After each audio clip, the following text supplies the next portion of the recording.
Welcome to the Texas News Podcast, where we dive into all things Texas and the future of independence in the state of Texas. On today's show, we're going to be diving into a shadowy state agency.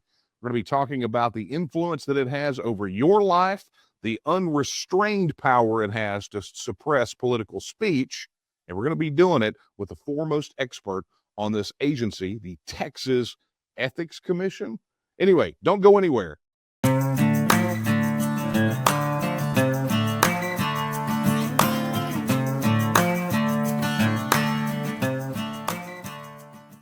Hey, I want to thank you guys so much for joining us for another episode of the Texas News Podcast. Very excited about today's episode because we're going to be talking about really a topic that I don't think gets talked about enough. You know, we say all the time, people ask when we talk about the Texas issue or Texas independence, how will we ensure that our government here in Texas is any better?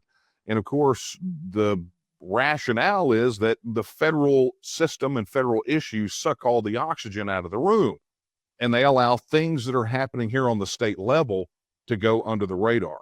And the agency we're going to be talking about today, I believe, is one of those things that unfortunately slips under the radar too often.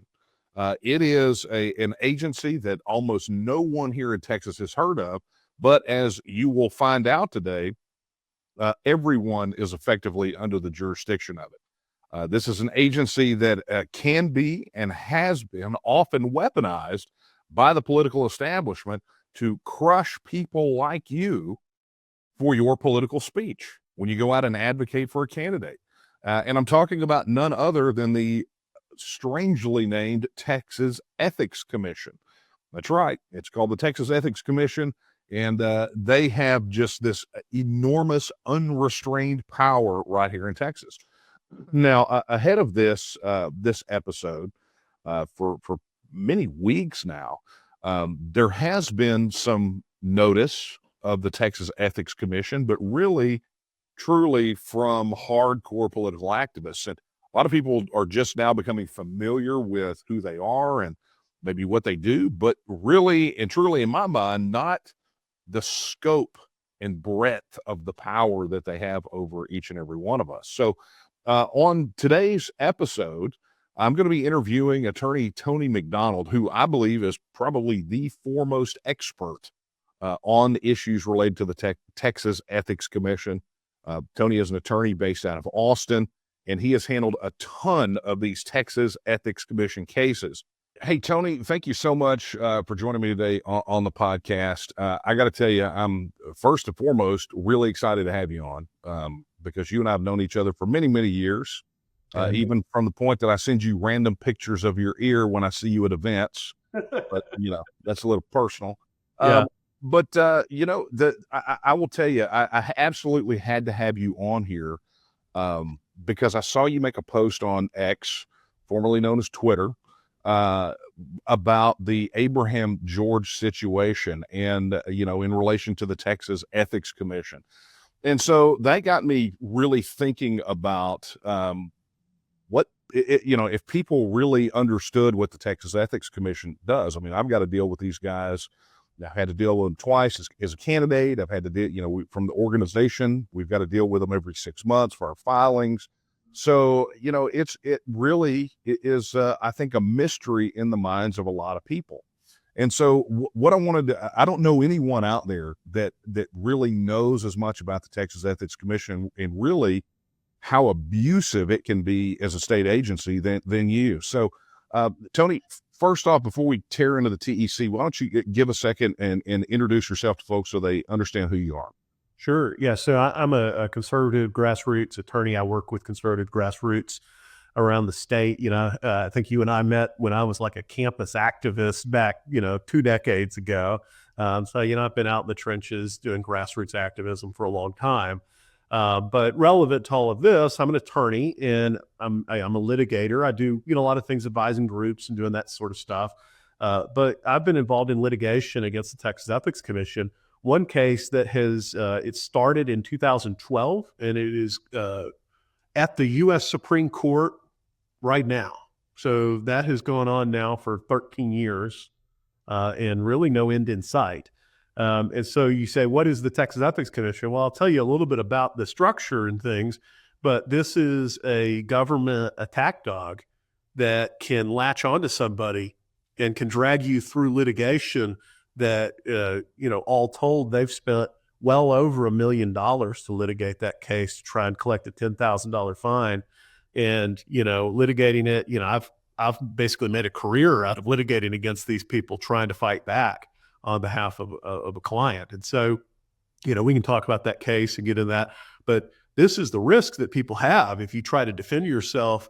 Do you have the pockets to afford a lawyer that's going to defend you for 13 years? Yeah. No, nobody does. There's basically no one that can do that.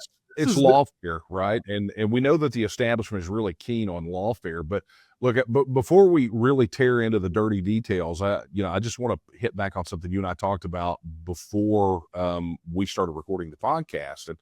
And, when, and we'll get into the Abraham George situation here in a moment. Yeah. But when that broke loose recently, you posted a pretty long form response explaining to people, and that led me to start asking people. And I mean, I'm talking about sort of neophytes in activism, all the way up to people that have been involved in this thing for, decade plus, what their thoughts were on the Texas Ethics Commission. And I was maybe shocked.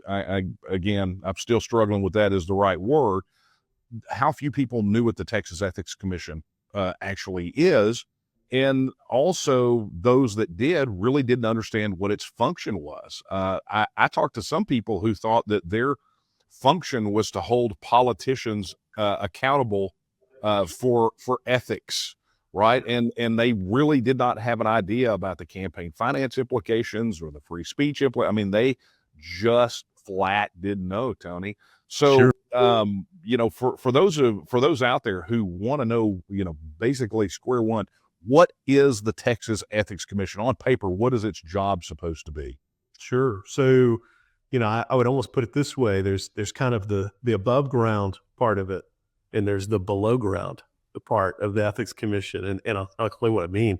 The Texas Ethics Commission is a state agency, and it's on the 9th floor of the Sam Houston building, over by the Capitol. And I think they're about to move, but they've been there for a long time.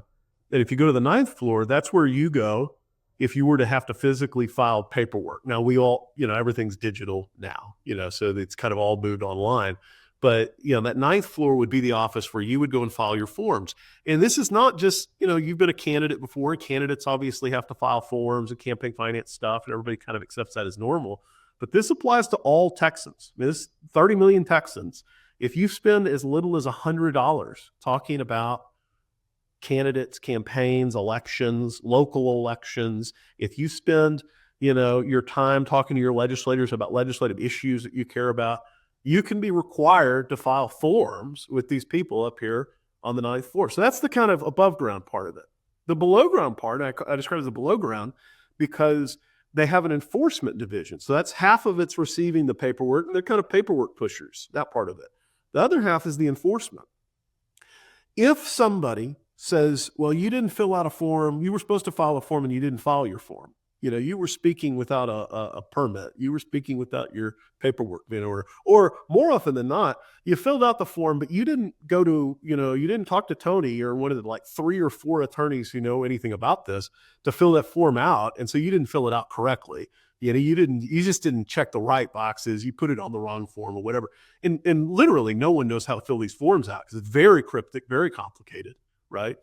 Right. So somebody who doesn't like you, a political opponent, looks at that and says, that paperwork wasn't filed correctly, and they file a complaint against you. That is adjudicated in the basement of the Capitol, down in the extension, underground. They meet 4 times a year, and they drag people in, Texans, from every corner of the state, whether you're in Dalhart or Brownsville or Texarkana or El Paso. They can summon you to the basement of the Capitol to answer for whether you papered up your speech correctly, or whether you've paid the permit fees or paid the license fees or did whatever it was that they want to accuse you of. That process is vicious. It is a vicious process. And, and it happens in secret behind closed doors where Texans cannot see what is happening. Yeah.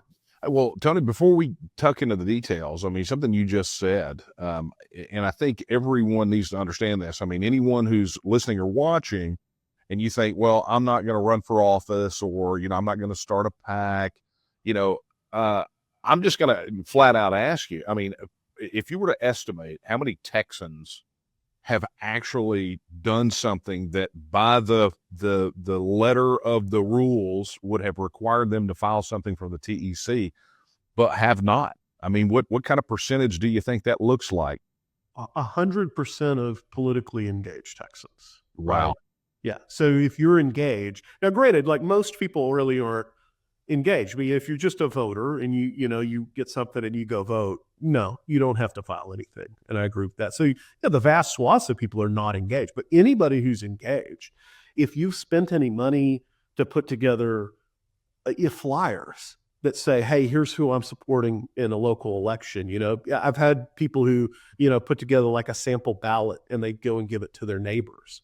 Well, okay, did you put the disclaimer on it? Did your political ad disclose, paid for by, is that on there? Because then if it's not, that's a crime, right? It's not a crime, but it's, it's enforceable through these massive civil penalties. If you spent more than $100, I mean, literally, if you went and took lumber from the, you go to the hardware store and you buy lumber and paint, and I put a sign out in my yard, here's some lumber and some paint, and I paint it up. I say, vote Abbott, right? Okay, or whatever, whoever you like. If you spent more than $100 on that, you have to disclose that. If you don't do it, that's illegal speech, because you didn't report it correctly, and you're at risk of various types of enforcement mechanisms. Obviously, what happens is people have to do something to get on some political opponent's radar. So these bureaucrats, the reality is they're not out looking for cases to take. They're waiting for nasty political people who have an axe to grind to start and kick one of these cases off. So 100% of these cases start because somebody doesn't like what you're doing. So it's actually the people who become effective who really are the ones that get dragged into this process. There's total amateur hour and you're not being effective, nobody cares, right? But as soon as you start making a local politician feel the heat, then they start to do something. So I saw this. I have a case where I represent a grassroots group out of Kerrville, and they put together little simple flyers that say, hey, here's how to vote on the local bond elections. Here's how to vote. Here's who we recommend for the city council race.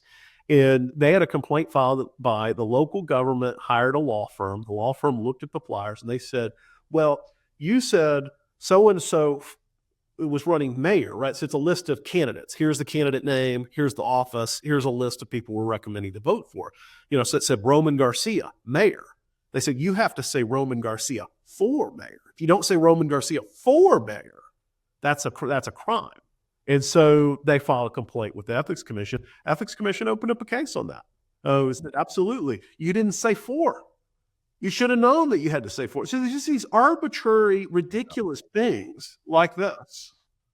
Well, and, I think it gets down to, it was a stat that I even quoted in the book. I mean, it was nothing that I researched or drummed up, but it was that stat about the university in Louisiana that did the study and found out that on average, everyone commits 3 federally prosecutable crimes every single solitary day. And so, in this regard, if you open your mouth and you have affected, and everyone's a criminal, then they can just pick and choose when they want to knock you out of the box, take you off the game board. And look, that kind of leads me into, something without a lawyer is what I call it. Speaking without a lawyer is literally, that's the offense. You didn't get a lawyer to speak in the correct way.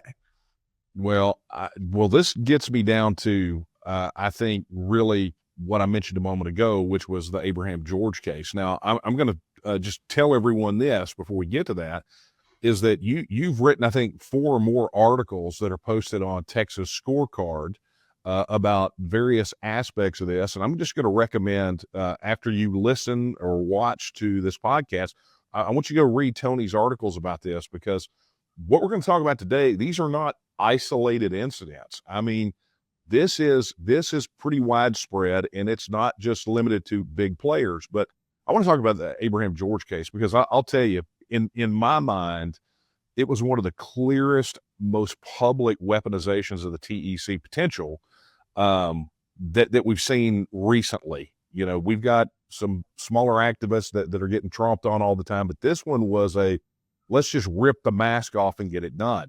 And Sure. so why don't you walk people through kind of the setup for this, and we'll talk about kind of how that process could have played out. Yeah. So, you know, I was in some ways glad that they tried this play, because again, you know, I wrote these articles and I can tell some of these stories, but literally, you know, it's like the little old black Democrat activist granny, you know, from Houston gets $17,500 fine for filling her forms out incorrectly. You know, it's just crazy town stuff like that. But that all happens in secret. Like nobody knew until that was all over. But because they publicized this complaint against Abraham George, you know, everybody knew. They said, well, what does this mean? Right. You know, what is it? And so it caused it to be raised above that, you know, all happening in the secrecy of the Capitol basement, to all of a sudden now people are talking about it. So it was helpful. So what happened was we had one of the state representatives file a complaint with the Ethics Commission against Abraham George. And they said, Abraham George is threatening to run an opponent against me if Cody Harris, Cody Harris says, Abraham George is threatening to run an opponent against me if I don't vote for the Republican nominee for Speaker. Right. And tell me real quick, just to be clear for everyone, Abraham George is the chairman of the Republican Party of Texas. He's a Texas First Pledge signer.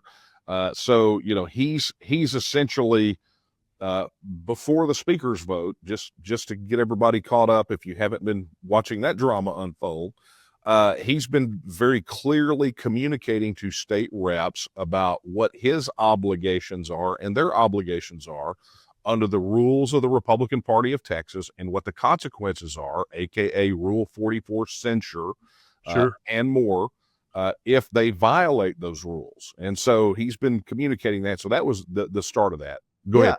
Right. So I actually, it was funny, you know, I was, all this stuff went down one day, and I have a neighbor who's very apolitical. And I was taking my trash can out to the road, and I was thinking about the stuff that went on that day. And I said, if I had to explain this to my neighbor, what would I say? I would say, well, today a Republican state representative alleged that the Republican Party, chairman of the Republican Party, committed a second-degree felony because he told the Republican representative that he expected him to vote for the Republican nominee for Speaker, right? So this was the complaint. They said, this is a second-degree felony for you as a party chair to be telling me as a state representative how you expect me to vote, and that there would be political consequences if I don't vote that way. That was a felony. So they filed this complaint with the Ethics Commission. They said they wanted the Ethics Commission to investigate Abraham George, and again, for a felony. Ultimately, the idea here is, I want to strip you of your liberty.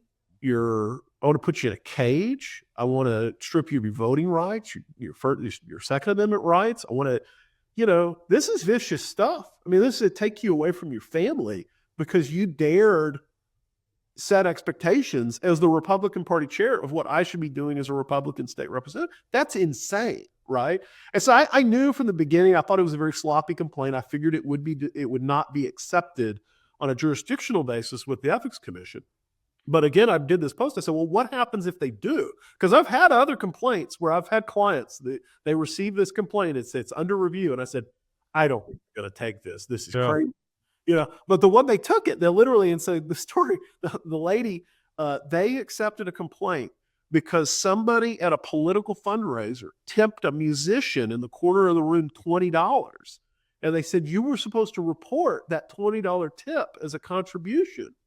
That was, you know, so you're supposed to know that somebody's playing a guitar over in the corner of the banquet, right? Yeah. If somebody puts $20 in a tip jar for the musician, you as the candidate, she was supposed to know that was a crime as far as the Ethics Commission was concerned, for her to not report that $20. So They've done insane things before. So I thought, well, it's possible that they'll take this complaint, but I thought they probably won't. So what happens if they do? Here's how it works. Abraham George would be ordered to answer that complaint. He would be pulled before the Ethics Commission, again, that meets 4 times a year in the basement of the Capitol. He would have no attorney appointed. It's not like a criminal case where you get an attorney appointed. No attorney. You have to, if he gets an attorney, of course, he's a party chair, so he would have an attorney. But regular Joe, you go into your own pocket to go hire an attorney. You got to find, and maybe you hunt me down and I go do it pro bono or whatever. But you got to find an attorney. They're not going to appoint one for you. They're going to demand that you substantively answer the charges. So your Fifth Amendment right to not testify against yourself, that's out the window. They demand that you answer substantively. They send you written questions. They demand you answer those. They demand document production. They will call you in for a preliminary review hearing. It's a hearing that happens in secret. Basically, all they do is call the accused person and demand that they go on the stand and testify against themselves. If they invoke their Fifth Amendment right in that proceeding, they make a finding against them in the civil case and say, well, we're going to use that. That's evidence that of your civil liability and guilt. And so we'll make a civil finding against you. They then proceed through a process that can last years, involve subpoenas. I mentioned that Darnella Wilkerson case, the little old black granny from Houston. They subpoenaed all of her bank records. The little old lady that banks at Walmart, the Wood Forest Bank, in front of Walmart. The little old lady who banks at Walmart. They subpoena all of her bank records, so they can do that kind of level of intrusion into your life, drag it on for years, multiple hearings, and then finally a formal hearing. Okay. So they have that civil process all at the same time. They are holding in the shadow of this on almost every charge that they investigate. Probably 90% of the laws that they enforce are also criminally enforceable. And so they have the ability to make a referral to a district attorney and to have you criminally prosecuted at the same time. So you're between a rock and a hard place. The old adage is, any lawyer worth their salt will tell their client under no circumstances should you ever talk to the police, right? Do not speak. Do not testify against yourself. So in a criminal case, that's what you do. You do not testify against yourself. You should not be giving evidence. That every lawyer will tell you that that's what you should do. Protect yourself, but with your silence. Right. Let the lawyer do the talking. But in this process, where you're accused by your political opponent of speaking without having the paperwork in order or whatever, right? You are forced to testify against yourself, or else they will hit you with a civil penalty. That civil penalty, they have said in some of their complaints that it's not limited. In one case, they hit a man with a $40,000 fine. They said, you should be happy with this $40,000 fine. We could fine you $243,000. So they think unlimited fine authority. If they hit you with that fine authority, you then have 30 business days to find a lawyer and file an appeal in a district court for a de novo appeal. And I mentioned that case, the Michael Quinn Sullivan case that started back in 2012. That appeal has gone on. We went to district court in 2014. So that's been 11 years of litigation with unlimited resources of the state to prosecute you for over a decade. He didn't pay $150. I mean, they said, oh, you should have filled out forms and paid $150. We're going to fine you $10,000 for resisting, and we're going to spend $1 million to litigate you to death. Wow. People are. So that's what can happen. It can happen to anybody who's engaged and has an opponent, has an enemy who says, I don't like what you're doing, and I'm going to be a nitpicker. I'm going to nitpick your paperwork and say, well, that paperwork wasn't filled out correctly. Actually, let me add this. This is crazy. The allegations in a complaint filed at the Ethics Commission can be based on information and belief. So basically hearsay, I think it might be true. I heard this, I think it's true. If you allege an offense in the complaint, even if it's not true, the Ethics Commission says we must assume that that's true. We assume that it's true if the allegations were true. And that's an offense in their opinion. They believe they must open an investigation and they must force you through that process. Unbelievable. So I understand this through some research that was done after the Abraham George situation. there is a provision where someone could file, say, a counter complaint alleging a frivolous complaint, right? Do we see that being used very often? It never. Well, so, and I've in all the cases I've been involved with at the Ethics Commission, we have always put in there, this is a politically motivated complaint, and you should find the complainant for filing a frivolous complaint. Again, all of this happens in secret, so it's very difficult to know, right? So, other than the cases where I've been an attorney, it's very difficult for me to know what goes on because you only see the end process. You know, at the end of it, after this poor person has been dragged through this secret proceedings, Right. then they file a written thing and they describe the whole case. So that's how I found out about the little old granny. I would have helped this. She's a Democrat. I'm sure we don't agree on much, but I would have helped this little old lady because she's a little old lady, right? Really? It's not right. Well, it happened to her. But I had no way to know. And so honestly, there's no way to know. But to my knowledge, no, they have never hit anybody back for filing a frivolous complaint. Well, so I mean, let's talk about this. So they seem rather shadowy. They seem quite unaccountable. Where is the accountability? Who is supposed to oversee the actions of the Texas Ethics Commission? Who watches the watchers? Yeah, it's intentionally set up to be unaccountable. So this is actually the crazy perverseness of what went on. This agency was created in 1991, and it was presented as, it's in the Texas Constitution. It was presented to the voters as an agency to set the legislative per diem and to recommend potential salary increases for the legislature. It's composed of political appointees from the Republican and Democrat caucuses of the House and Senate. Then that's, they make lists, and then the speaker, lieutenant governor, and governor pick off of those lists. So you have an intentionally bipartisan agency that they're appointed, and there is no removal, there's no accountability, there's no election, there's no recall, there's nothing to get them off of there. And in fact, if they're not replaced, they sit as holdovers and can sit as holdovers indefinitely. You've had literally people sit on there, they're supposed to only serve 2 terms. You've had members serve on the Ethics Commission for 15 years or however long, illegally, basically serving on this agency. So Yes. there's no accountability. But it was set up in the Constitution of, this is an agency to deal with this kind of ethically sticky issue of legislative salary and per diem. But then immediately the legislature said, well, let's give this agency that we appoint enforcement power to enforce the political laws against us, which is very nice for them, right? They fund the budgets and everything. So they kind of, there are budget controls over this. So they are accountable. So it's very nice for them, but also, these are the people who are going to be the police, the speech police over anybody who runs against us, anybody who gets involved, anybody who criticizes us. Yeah, I mean, it's utter insanity. I mean, it really is. And, it's in my mind, the level of shock that I felt and the number of people that didn't know the TEC, when they understand what it is and how it operates, I mean, they should be absolutely appalled. I mean, it's to a certain degree, I would think, more tyrannical than what we see coming from the federal side. I mean, this is the swampiest of the swamp kind of DC nonsense. Yeah. When you've got effectively the political speech police that could either throw you in jail or bankrupt you in legal fees. Yeah, so it's actually interesting.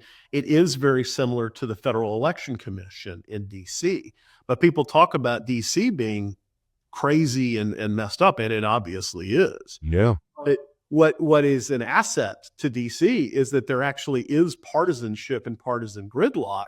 And so the bipartisan FEC typically deadlocks 3 Republicans, 3 Democrats, and they can't agree on what they want to do.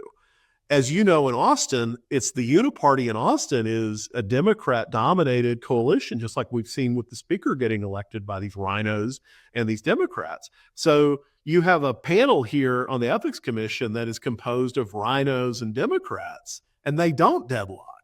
And so, what would be, I think some of the things that we see go on in Texas with the Texas Ethics Commission, it's below the visibility line of most people, if the same sorts of things actually could happen at the FEC in Washington, they just don't because of partisanship in Washington, because of the deadlock. And so you don't actually see this craziness.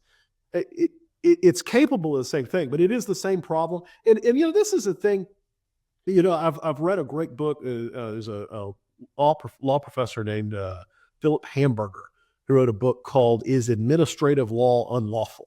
And the answer is yes, but about how we have all these bloated administrative agencies. And he makes a really compelling case that these things have happened in history, hundreds and hundreds of years ago. And in fact, under the crown in England, you used to have what was called Star Chamber. And it was set up as a secret. It was a special tribunal, and it was for kind of the elites and for the royals and, people. And it was originally set up and said, well, whenever the elites go to the regular courts, the courts don't hold them accountable. So we need a special court because it might be able to actually hold these elite royals accountable, these lords and, whatever. And so they set it up for that. And that was the purpose. And that's maybe a laudable, we thought it was a good idea. But what does it turn into? Star Chamber is known and notorious as being the most corrupt tribunal in history, because it then turns in and it protects the elites, and it takes jurisdiction over anybody who is a competitor or a critic and pulls them in and, absolutely abuses their due process rights. Right. Well, I can tell you, Tony, and I know we gotta start wrapping up here, but look, I know the people that listen and watch this podcast, and I know what they're thinking right now, and they're thinking probably maybe a little torches and pitchforks, which I would discourage. Let's just be clear, so we don't run afoul of anyone. They are metaphorical pitchforks. But I know that they're going to be super incensed, and they're going to want to know what they can do. As soon as they click off of this thing, what can they do to change the situation? Sure. Well, I think the Abraham George complaint really gives us a touchstone to say, hey, if the Republican Party chairman can be accused of a felony for telling representatives how we expect them to vote, just basic civic engagement. Mm-hmm. Yeah, anybody could be dragged in front of this tribunal the same way. Everyone is at risk. And so I think they need to get, as soon as they get off this, they need to get with their state senator in particular and figure out their state representative, and they need to make a phone call. They need to make a phone call to their local people. They say, hey, I'm aware of this ethics commission, and they have jurisdiction over people like me. And I do not want to be the next guy who gets dragged into 15 years of litigation. I can't afford that. I do not want to be under the gun like Abraham George and threatened with a felony because I speak out and I'm engaged in government.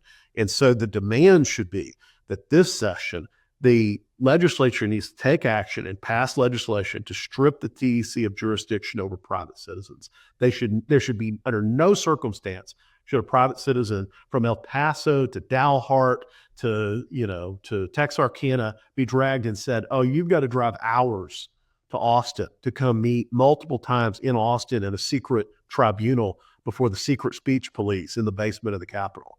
Right. I mean, that's insane. That's outrageous. And it should never happen. And that's the ask. Take us out of it. Private citizens should not be at risk from a board like this. If you want to have a crazy ethics commission that does all these crazy things and has all this crazy procedure, and you drag people who are state reps down from the floor and they go down 2 floors down to the basement, I don't care, right? But private citizens have a right not to be subjected to a process like this. Well, fantastic. Well, Tony, let me just tell you how much I appreciate you coming on talking about this. I mean, look, we could go on and on. You and I have a lot we can talk about, but this TEC rabbit hole is pretty deep, and I would encourage people, like I said before, head over to Texas Scorecard, read Tony's articles that he's written over there specifically about this, and understand how some of these cases. I mean, look, the boot of tyranny doesn't check your party affiliation before it stomps on your head, right? So absolutely. I mean, go read those articles, understand what you're dealing with, and do what he said. I mean, at the end of the day, you have to remember that this is a tool that the establishment uses to control those people that dissent against the establishment. And let's be honest, there are few larger dissenters toward the political establishment than Texas Nationalist. It's just the reality of it. And so we've got an opportunity, I think, to make some substantive change here, especially if we make enough noise, raise enough hell about it. And this awareness is a big part of it. Tony, why don't you tell everyone where they can connect with you if they're interested in learning more? Sure. Yeah. So the articles are up at texasscorecard.com. People can find me on X at tweet Tony Mac there. So if they want to follow me there. And then my website is tonymcdonald.com. And I'm 100% serious about this. If anybody out there is being, subject to an ethics complaint, I do not want you to suffer alone. I do discounted work. I do pro bono. I mean, obviously it just depends on the situation, but I am never going to let anybody, if I'm aware of it, I'm not going to let anybody suffer through this on their lonesome. So do not hesitate to reach out to me if you're ever subject to one of these complaints. Guys, you heard it here. Tony says he accepts third-party out-of-town post-dated hot checks for legal work. Note made. Only for that commission. It's the obvious commission. Yeah. Well, look, man, Tony, I really do appreciate, man. Thank you so much, and we'll see you again soon. Yeah, thank you, sir. All right, hey, another big thank you to Tony McDonald for joining me on the Texas News Podcast today.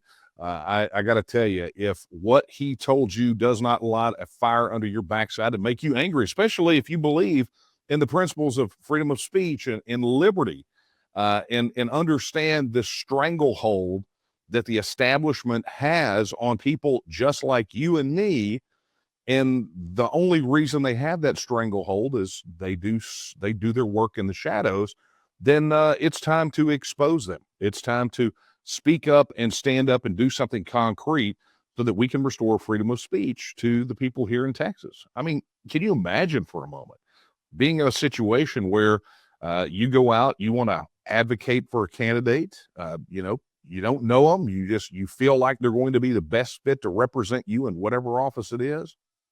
And then all of a sudden, wham, because somebody doesn't like you standing up to the establishment of the good old boys club or whatever it is, they can go weaponize a state agency and drive you into bankruptcy or put you in jail. It is unconscionable. It frankly, while people bemoan the things that happen at the federal government, the weaponization of the judiciary, on and on and on, I think it's pretty intolerable that we have a situation like that right here in our own backyard. So you heard what Tony said to do, and I think it's important that you go do it. That being said, that is going to be a wrap for this episode of the Texas News Podcast. Be sure to subscribe to our podcast wherever you listen to them. Obviously, we're on Spotify, Apple Podcasts, and more. And of course, we are always posting these videos on the Texas Nationalist Movement YouTube channel. So be sure to go over there, like, subscribe, hit that notification bell so you can be notified every time we go live with a brand new video. In the meantime, if you are not already a member of the Texas Nationalist Movement, be sure to do that now. Head over to tnm.me/join and become a member today. It is memberships like yours that help keep this kind of information out there in the public and help us advance the cause of Texas independence. And, frankly, we need all hands on deck. If all political power is inherent in the people, like Article 1, Section 2 of the Texas Constitution says it is, then it is important that people like you flex that power. And becoming a member of the TNM is a way that we can collectively flex our muscle and get the political change that we wish to see and move Texas further down the road to our ultimate goal of the political, cultural, and economic independence of the nation of Texas. And so with that, that is a wrap on Texas News. I'll leave you with the words I leave you with every time we're together. They're not my words, they're the words of Sam Houston when he said that Texas will again lift its head and stand among the nations. I believe that time is now, and the question is, will you stand with her?